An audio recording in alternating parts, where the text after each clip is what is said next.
Was that the aspiration of your life when you were small? Is that the aspiration that you would have for your children even now? That you want their kids just to be so-so? You know, probably a lot of you parents, if you're really honest about it, your kids come home with a C, which is average.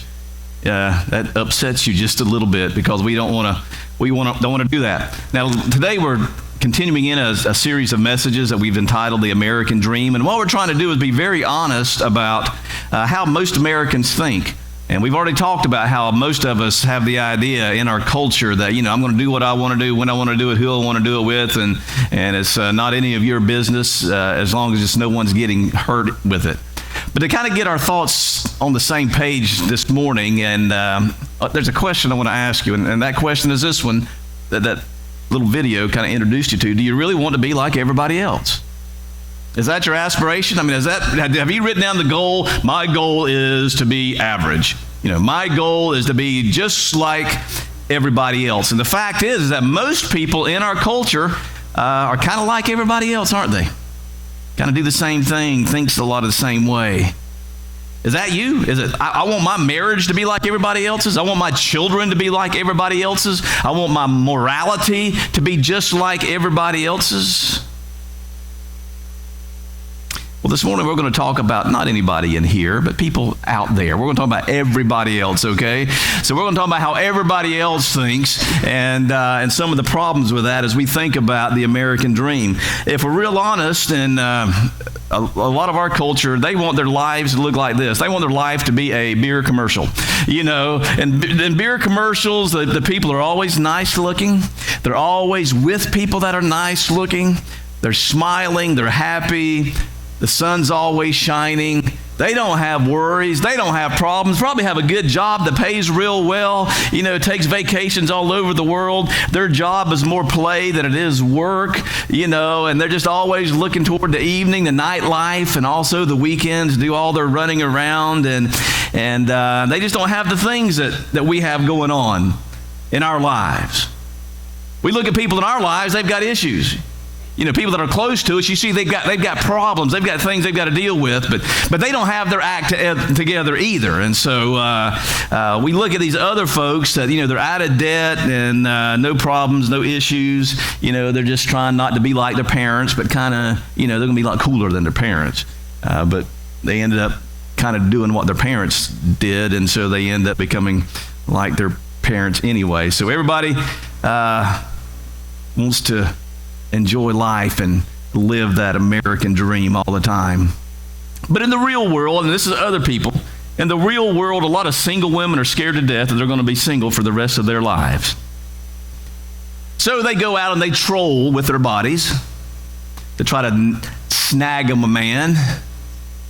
And then at the end of the day, they wonder why they seem to run into the same problems with the same kind of relationships again and again and again and again. That's how single women, everybody else does it. And sometimes guys, you know, the guys are like, I don't know if I want to get married. First of all, I've not looked out there and seen any marriages that I really want to have. And after all, you know, why should I get married when I can get the benefit of marriage without getting married? The old saying, why buy the cow when you can get the milk anyway? You know, and so I don't know that I want to do that. I don't know. And so they go through relationship, and they wonder why they never can find that really special one. And so they get into a relationship and they begin to wonder, is this to where I want to be? And do I really have to be faithful? And you know, look at everybody else. And then the gals are always a little suspicious, and that's the way it is in the real world. And in the real world, none of our teenagers, but a lot of the teenagers in high school, whether they want to admit it or not, they want to be liked by everybody else. They're not as independent and as you know, unique as they try to claim to be. And you can tell them 100 times, why are you so worried about what kids that in 3 or 4 years you won't see them probably ever again? Why are you so worried about what these people think about you at this time in your life? Out there in the world and on some of the campuses here in Tallahassee, you know, some of these college students are very concerned about what's going to happen when they graduate. How are they going to pay off those bills, that college tuition? Or with the economy the way that it is, how are we going to, am I even going to have a job? I'm just saying, do you really want to be like everybody else? And so we go back to the beer commercial. How do we get to this? Well, I see what it is they pour the drinks, but they don't drink it. That's it. Some of you women are probably elbowing your husband. I like this. You hold the drinks and you look good, but you don't really drink it. Maybe that's it. See, what happens is that everybody else takes cues from everybody else. And what sometimes we fail to understand is that if you take your cues from everybody else, then you're going to end up just like everybody else. And that's the problem. And so we look at people's lives and we just see the highlight reel. We just see the good things.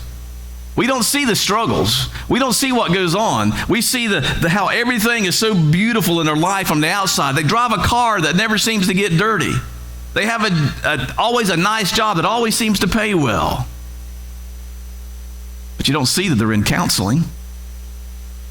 You don't see the arguments that take place behind closed doors. You don't see that their relationship with their children are in ruins.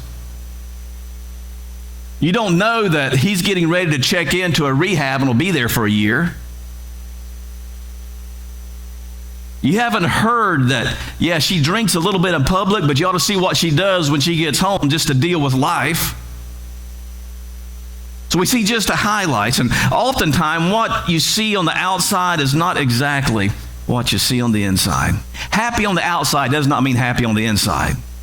You can't see the scars. You can't see the frustrations. You can't see the tragedies. You can't see the abuse. You can't see the guilt.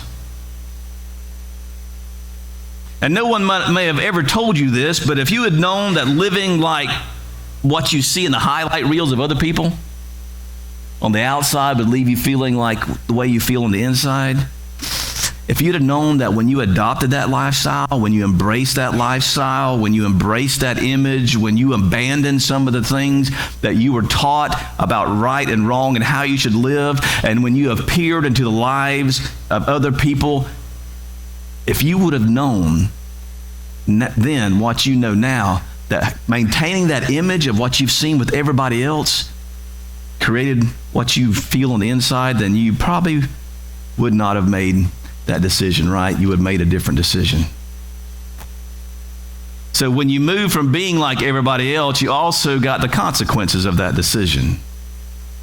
And when you abandon what you suspected was right in your heart, and now that you're on the other side of some adult decisions, adult lifestyles, things didn't turn out as you really expected.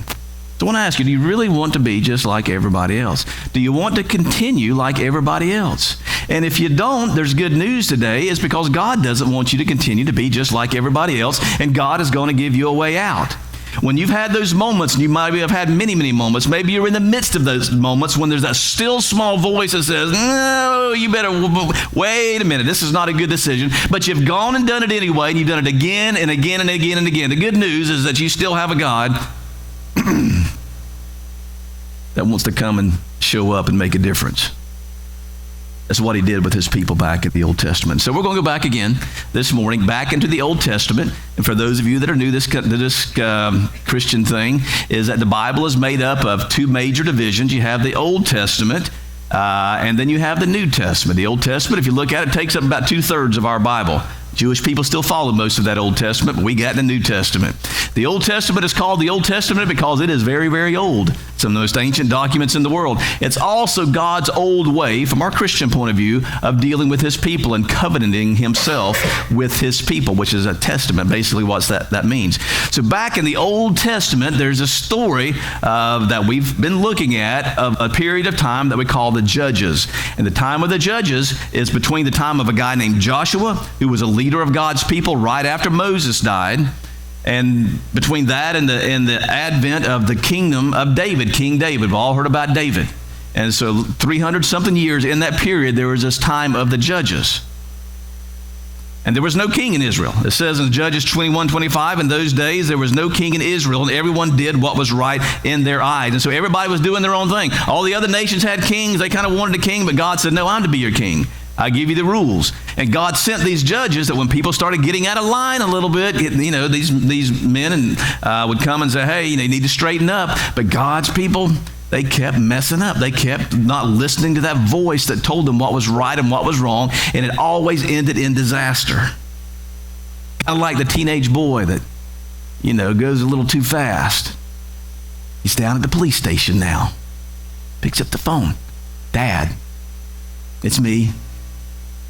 I broke the rules, Dad. I'm at the police station. Could you quit whatever you're doing and come get me? It's what God did, and he did it again and again and again and again in the time of the judges. This God of compassion that rescued his people again and again is that same God of compassion that was after us, that will come for us today. So the things that we think that we're gaining when we look at the culture, just like the Israelites, they moved into the land, they saw these other cultures and began to adopt it. We do the same thing ourselves. We've been called to live different lives. God's got a different path for us, but we think somehow that this other way is a little bit better, and it ends in disaster. And when we think we're expressing our freedom, what actually is happening is our freedom is being stolen by those things that would give us freedom. Well, near the end of his life, this guy Joshua, tremendous leader, he's not a king, but he is a leader appointed by God, very clear leader. He's giving a message to God's people. He knows he's about to die. They know he's about to die. He's an older man. They're getting settled into the promised land that God said his people could live in. And basically Joshua was telling them, look, you're going to move into a land and there's going to be some people there. Now, according to the law of Moses, there was a lot of things that they were supposed to do hospitality-wise to these people. You're supposed to be good to these people, but there's a difference between good to these people and kind of becoming one of them. And Joshua knew that there was coming a time when God's people were going to say, you know what? We're tired of following you, God, and we see other people, we see their lifestyles, we see the way that they're living, and that's kind of what we want. But God had something different planned for them. They wouldn't listen.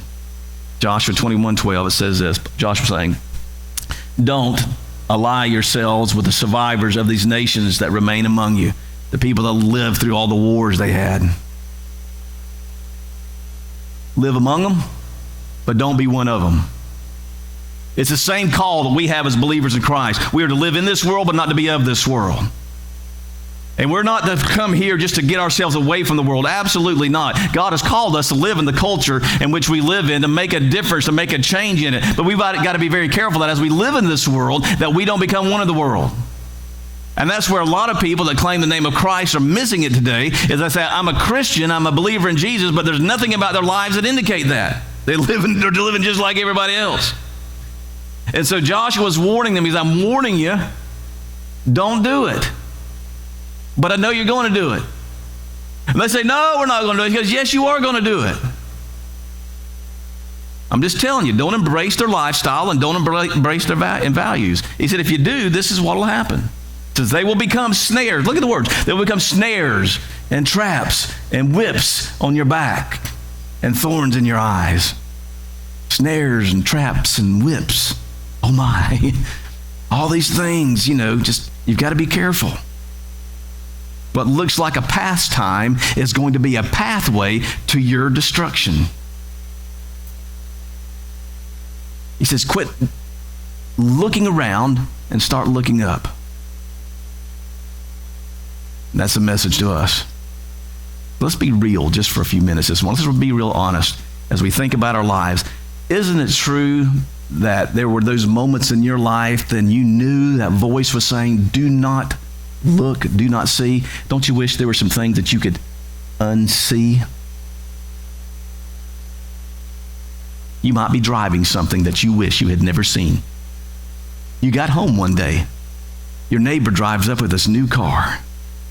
Calls you over, hey, come here and take a look at it. And he opens the door and you sit in it, and the leather is squeaky and it smells and so new, and your car was fine before that, but now that you've sat in this car and you've smelt it, you go back to your car and it smells like family, Stale Cheerios and McDonald's French fries that have kind of snuck down there in the bottom of the seat. And you talk to them and say, look, you can have one too, go down to the dealership, they'll stretch your payments out for 120 months, and I can do that. And so you go and you get that car, and within about a month, that smooth new smell was gone, and you've got that family smell again, but you've got 119 more months of payments.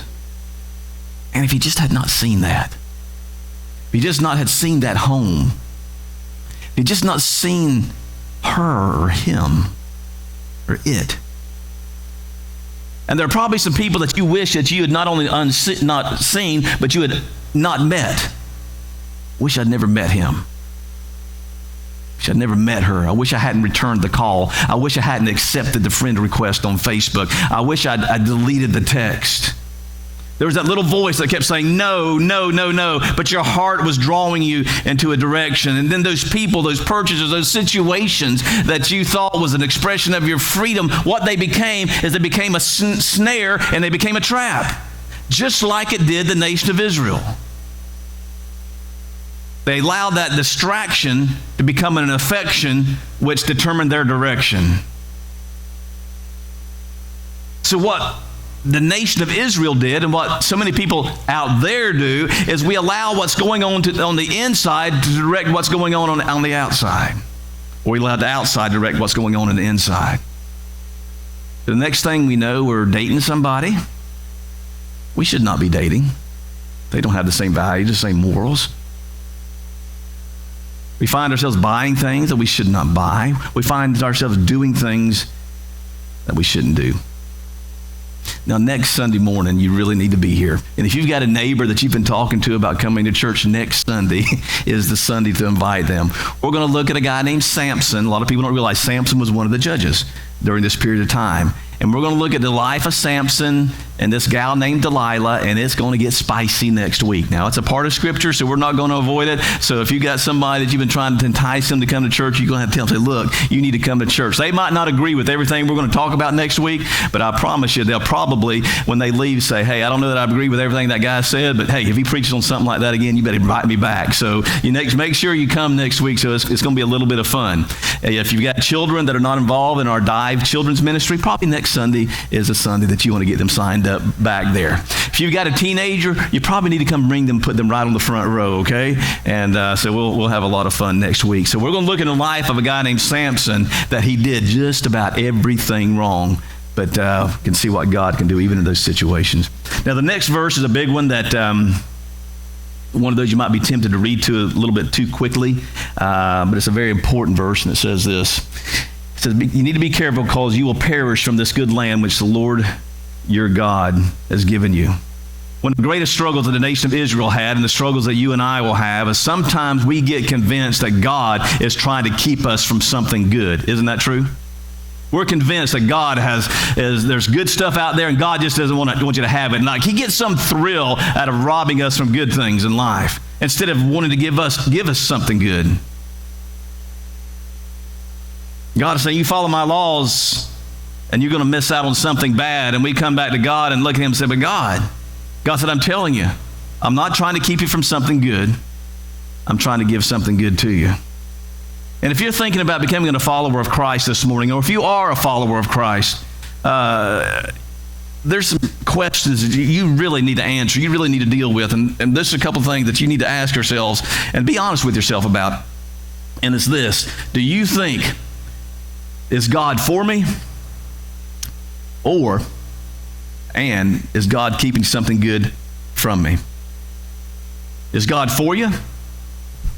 Or is he trying to keep something good from you? What's God trying to do in your life? Do you feel like that the Christianity basically is I live and I struggle through this miserable life, and somehow heaven is the reward for those that deny themselves of all the good and the fun things in life? Now, be honest with you. Do you ever get that way sometimes? So you need to answer that question. Is God really for me, or is God trying to keep something good from me? You go back to the book of Genesis in the very beginning of time, the very first human, Adam and Eve. They're in the Garden of Eden. Things are going well. God says, now you can have everything that you want in this garden, but there's just one tree of knowledge of good and evil. You need to stay away from that. One day Satan shows up. What does he say? Hey, Adam, hungry? Man, look at this fruit. By the way, I think it's a fig, not an apple. And the Bible never says it's an apple. I think it's a fig. You remember what they covered themselves with later. And Adam, yeah, that looked pretty good. Just take a bite. No. God said, bad things are going to happen if I partake of this fruit. Do you remember what Satan said? Oh, Adam, God just is going to keep you from something real good. In other words, you can't really trust God. You don't understand the things of God, but so you don't really trust God, so God's not really for you. He wants us to keep good things from you. That's how it went with Israel. Joshua pleaded with the people to don't go there, to look up, to not look around. Don't believe as he brought them into this good land that he just is keeping them from all the good things. They looked at the other nations that are around them. And then the scriptures goes on and says this, now then, Joshua said, throw away the foreign gods that are among you. In other words, you got to get a little radical about this. If there are things that are among you, you got to get rid of anything that's going to stand in the way of your relationship with God. And for you that are here this morning, it could be a lot of different things.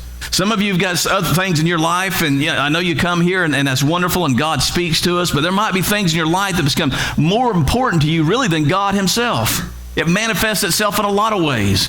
For some people, it's possessions. Others, it's wealth. Some, it's athletics. Some, it can be relationships. Some, it can be a whole slew of things. And we got to look at those things like God was telling his people and say, look to me. If there's something in your life that's becoming a god, he said, you need to get rid of it. It's not worth it. To throw it away. To throw away those gods. And he goes on, he says this.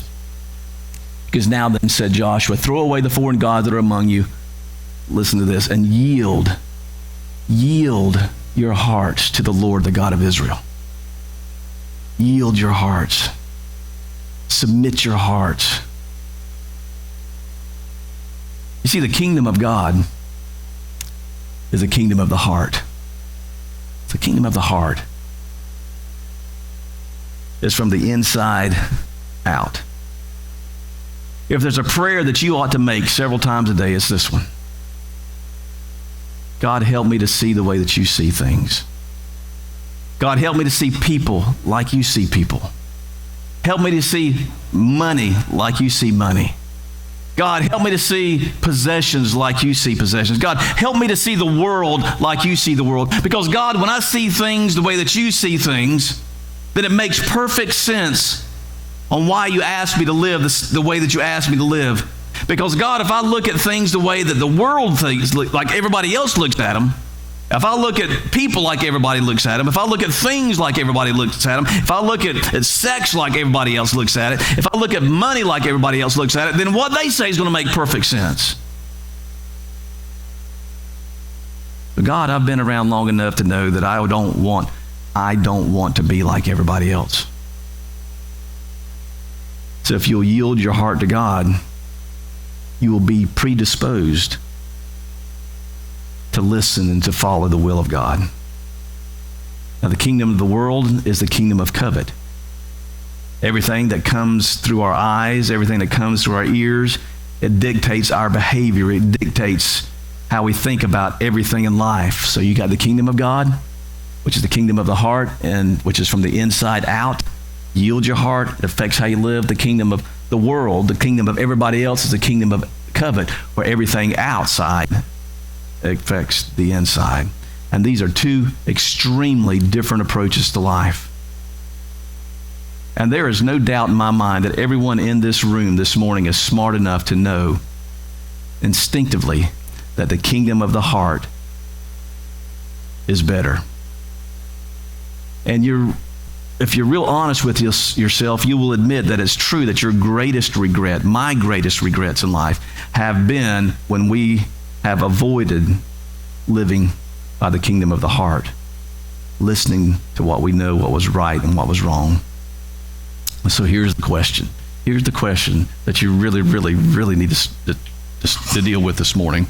And the question is this: have you yielded your heart to the Lord your God? Have you yielded your heart? Everything about your heart. Are you living by the heart? The heart that is after God, not just after things, but after God, where you say, God, it's your will. It's your direction. God, I want you to lead me from the inside out.